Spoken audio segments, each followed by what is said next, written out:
আসসালামু আলাইকুম শিক্ষার্থীরা, তোমাদেরকে আমার চ্যানেলের পক্ষ থেকে অসংখ্য শুভেচ্ছা জানাচ্ছি। আজকে আমি তোমাদেরকে ক্যালকুলাস 2 এই কোর্স থেকে একটি গুরুত্বপূর্ণ ম্যাথ সলভ করে দিব, যেটি জাতীয় বিশ্ববিদ্যালয়ের অধিভুক্ত কলেজগুলোতে এসেছিল। মেজর সাবজেক্টে যারা পড়ো 4 সালে, 11 সালে, 13 সালে, এবং যারা হচ্ছে নন মেজর অর্থাৎ ফিজিক্স এবং কেমিস্ট্রি ডিপার্টমেন্টে পড়ো, তোমাদের 10 সালে, 13 সালে আসছিল। এই ম্যাথটি খুব ইম্পর্টেন্ট একটি ম্যাথ, তো তোমরা প্রথম থেকে শেষ পর্যন্ত অবশ্যই আজকে ক্লাসটি করবা, তাহলে তোমাদের ম্যাথটি পুরোপুরি ক্লিয়ার হয়ে যাবে এবং পরীক্ষাতে তোমরা আসলে পারবা। আর তোমাদের জন্য একটি সুখবর রয়েছে, আমি অলরেডি এই কোর্সের পেইড ব্যাচ শুরু করে দিয়েছি এবং শেষ মধ্যে সাজেশনও তৈরি করে ফেলেছি।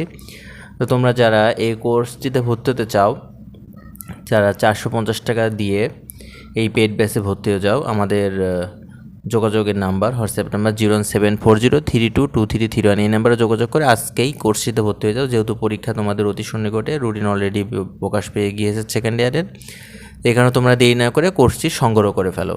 তো দেখো, আজকে আমি যে ম্যাথটি সলভ করে দেবো সেটা হচ্ছে x² - xy + 4 = 0 বক্ররেখার 2-4 বিন্দুতে বক্রতার বৃত্তের সমীকরণটি নির্ণয় করতে হবে। তো এই ম্যাথটি সলভ করতে হলে প্রথমে আগে বক্রতার ব্যাসার্ধ বের করতে হবে, তারপরে কেন্দ্র বের করতে হবে। ব্যাসার্ধের কেন্দ্র বের হলে আমরা বৃত্তের যে সমীকরণটি তৈরি করতে পারবো। তো চলো আমরা ম্যাথটি সলভ করে ফেলি। দেখো, প্রদত্ত সমীকরণ হচ্ছে কি x² - xy + 4। তো এটাকে দেখো আমরা কি করব, আমরা হচ্ছে xyটাকে ধরো ওইদিকে পার করে দিলাম, তাহলে আমাদের থাকতেছে x² + 4 - xy, এদিকে আসলে কি হবে, +xy হবে। তো আমরা এটাকে এইভাবে লিখতে পারি না, xy এভাবে কিন্তু লিখতে পারি যে xy = হচ্ছে x² + 4। এবার আমরা কি করব, x দিয়ে ভাগ করে দিব এটাকে। তাহলে দেখো, এখানে x দিয়ে ভাগ করে দিলে এখানে হবে x² + 4 বাই হচ্ছে কি x। তাহলে x² এর নিচে x দিবা, প্লাস দিয়ে 4 এর নিচে x দিবা, তাহলে x আর x² কেটে গেলে x + 4/x হবে। তাহলে আমরা y সমান লিখতে পারবো কি, x + 4/x। এটাকে দিব তোমরা 1 নম্বর সমীকরণ। আশা করি শিক্ষার্থীরা তোমরা এই পর্যন্ত বুঝতে পেরেছো। এখন আমরা 1 নং x এর সাপেক্ষে অন্তরীকরণ করব। তো এখানে লিখবা যে 1 নংকে x এর সাপেক্ষে অন্তরীকরণ করে পাই, x এর সাপেক্ষে অন্তরীকরণ করে পাই। আমরা এখন অন্তরীকরণ করব। তাহলে y কে অন্তরীকরণ করলে হবে হচ্ছে কি y1, আর ইকুয়াল টু দাও x কে অন্তরীকরণ করলে হবে 1, আর আমরা জানি 1/x কে অন্তরীকরণ করলে হয় হচ্ছে -1/x², এটা আমরা জানি। তাহলে এখানে তোমরা লিখে দিবা যে -4/x², এটা মুখস্থ রাখবা, এটা কিন্তু নিয়ম আছে, আমি এখন তোমাদেরকে বিস্তারিত বলতে যাচ্ছি না। এটা তাহলে মনে রাখবো যে 1/x কে অন্তরীকরণ করলে হয় -1/x², এটা শুধু মনে রাখলে হবে। তাহলে এখন আবার খেয়াল করো, আবার আমরা অন্তরীকরণ করব y1, তো পর্যায়ক্রমিক অন্তরীকরণ। এখানে লিখতে পারো 1 নংকে x এর সাপেক্ষে পর্যায়ক্রমে অন্তরীকরণ করে পাই। তাহলে বারবার আর লেখার দরকার হবে না, ঠিক আছে। এবার y1 কে করলে হবে y2, আর 1/x² কে করলে হয় হচ্ছে -2/x³ হয়। তাহলে মাইনাসে মাইনাসে প্লাস, আর ওই যে 2 4 × 8, তাহলে এখানে হবে 8x³। আশা করি তোমরা বুঝতে পেরেছ। তো এখন 2-4 বিন্দুতে আমরা মানগুলো বসাই দিব, কারণ কোশ্চেনে দেখো 2-4 বিন্দুতে বক্রতা বৃত্তের সমীকরণটি নির্ণয় করতে বলছে। তাহলে 2-4 বিন্দুতে আমরা এখন লিখব, দেখো 2-4 বিন্দুতে আমরা এখন y1 সমান কি লিখব, y1 = হচ্ছে 1 - 4/2²। এই যে x এর মান 2², তাহলে 4 আর 4 কাটা গেলে 1 হয়, তাহলে এটা এমন হচ্ছে না, দেখো তো 1 - 4/4 কাটাকাটি করলে 1 আসে, তাহলে 1 - 1 = কত আসে, 0। আশা করি এটা বুঝতে পেরেছ। এবার আমরা y2 এর মানটা বসাবো। y2 = হচ্ছে 8/2³ তাহলে 8ই আসে না, 8 কাটাকাটি করলে কত আসে, 1 আসে, 1 বের হলো। আচ্ছা, এবার প্রদত্ত রেখার এই যে 2-4 বিন্দুতে বক্রতার ব্যাসার্ধ আমরা বের করব। তাহলে এখানে তোমরা লিখবা যে প্রদত্ত রেখার 2-4 বিন্দুতে বক্রতার ব্যাসার্ধের সূত্রটা লিখবে। এবার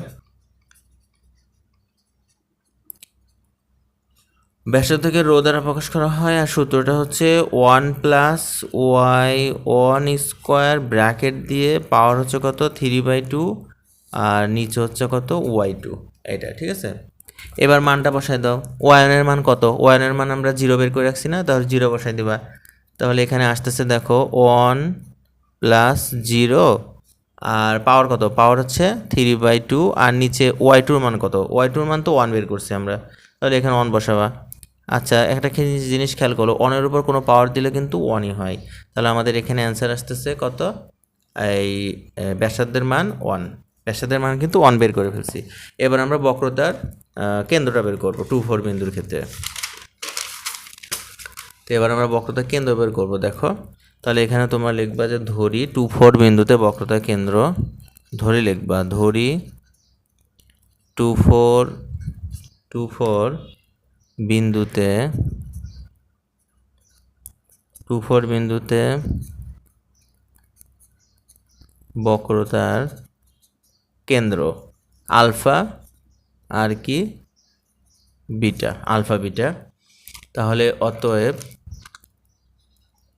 আলফা ইকুয়াল টু সূত্রটা মুখস্থ লিখতে হবে x minus y1 into 1+y1² divided by হচ্ছে y2।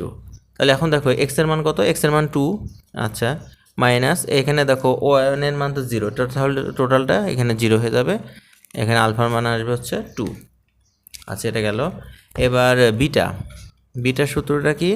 বিটার সূত্র হচ্ছে y+1+y1² ডিভাইডেড বাই হচ্ছে y2। তাহলে এখন দেখো y এর মান কত? y এর মান কিন্তু 4, ঠিক আছে। তাহলে এখানে 4 বসাই দিবা। y1 এর মান তো 0, তো 0 ওখানে লেখার দরকার নাই। আর y2 এর মান হচ্ছে 1, তাই না? y1 এর মান 1, তাহলে y1 এর মান 1/1 1ই হয়। 4-এর একে কত হচ্ছে 5। তাহলে আমাদের বিটার মান বের হলো হচ্ছে 5। তাহলে 2-4 বিন্দুতে বক্রতার কেন্দ্র হচ্ছে কত? এখানে লিখে দাও যে 2-4 বিন্দুতে বক্রতার কেন্দ্র কত বের করলাম বলো? বক্রতার কেন্দ্র আমরা বের করলাম হচ্ছে 2 আর হচ্ছে 5, এই দুইটা বের করছি, ঠিক আছে। এবার নির্ণয় বৃত্তের সমীকরণ। এবার আমরা বৃত্তের সমীকরণটা লিখব। তো লেখা হচ্ছে সুতরাং নির্ণয় বক্রতার বৃত্তের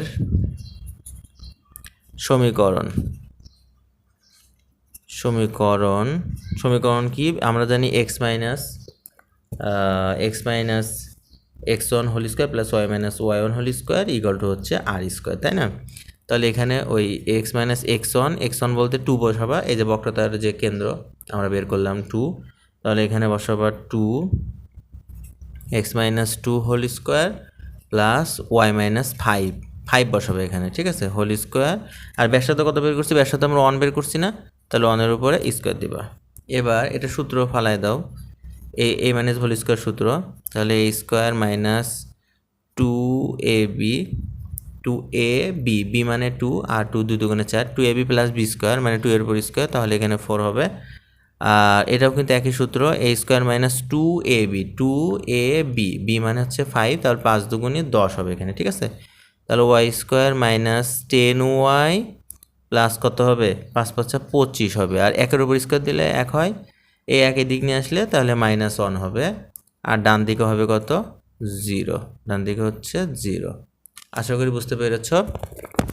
এবার এটাকে একটু আমরা সাজায় লিখি, সাজায় লিখলে আমাদের অঙ্ক হয়ে যাচ্ছে। তাহলে x স্কোয়ার প্লাস হচ্ছে y square minus 4x minus 10y আর প্লাস কত 28, এই যে 25 আর 4 29, 29 থেকে একবার দিলে কত হয় 28 ইকুয়াল টু হচ্ছে 0। এটি আমাদের কি নির্ণয় বৃত্তের সমীকরণ। আশা করি তোমরা বুঝতে পারছো। তারপর তোমাদের কোথাও বুঝতে অসুবিধা হলে তোমরা অবশ্যই আমাকে কমেন্টে জানাবা। তো শিক্ষার্থীরা তোমরা ভালো থেকো, সুস্থ থেকো। আজকে এখানে শেষ করছি। আল্লাহ হাফেজ।